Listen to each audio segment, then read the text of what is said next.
দেশের হয়ে খেলাটা একটা গৌরবের বিষয়। আমি সবসময় এনজয় করি দেশের হয়ে খেলাটা।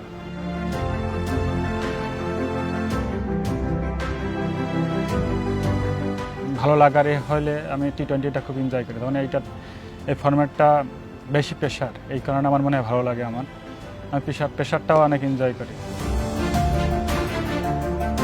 আমাদের যে পেস বলাররা আছে, তাসকিন, শরীফুল, সাইফুদ্দিন, হাসান, আমি যতটুকু শিখছি সেগুলো ওদের সাথে শেয়ার করব, যদি আমাদের আর একটু ইমপ্রুভ হয়।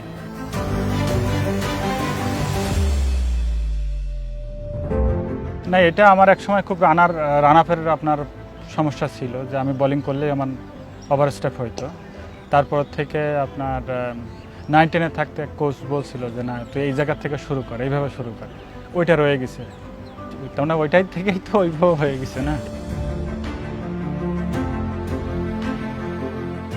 যেন আমার নামটা যদি আপনি বিশেষ করে আমাদের যে বোর্ডটা আছে, যে ফিল্ডিং সেশন, বোলিং সেশন, কোন টাইমে, যে বোর্ডটা, ওই বোর্ডে যদি আমার পুরাটা নাম লিখি তাহলে অনেকটা বড় হয়ে যায়।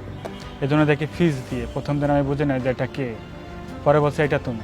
তারপরের থেকে তারপরে আমি আইপিএলে খেলতে গেছিলাম 16-এ, ওখানেও যাই ফিজটা পপুলার হয়েছে, তারপরের থেকে চলতে আছে।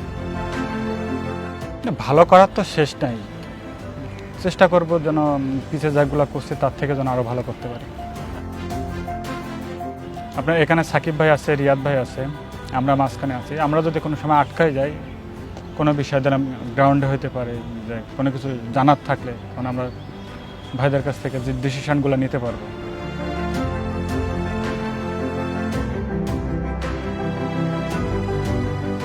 না, আমার সবসময় যেন আমি যে জায়গায় খেলে না কেন, আমাদের দেশের পতাকা থাকলে তো এমনি আমার না, শুধু আমাদের সবারই ভালো লাগার বিষয়, আর ভালো লাগেই। আমার কাছে মনে হয় যেটা একটা বড় প্লেয়ার যে সময় হয়, বড় ইভেন্টগুলো দিতে, একটা বড় ট্রফি যেতে, সে সময় বড় প্লেয়ার বলা হয়। সেটা তো আক্ষেপ তো সবসময় রয়ে গেছে।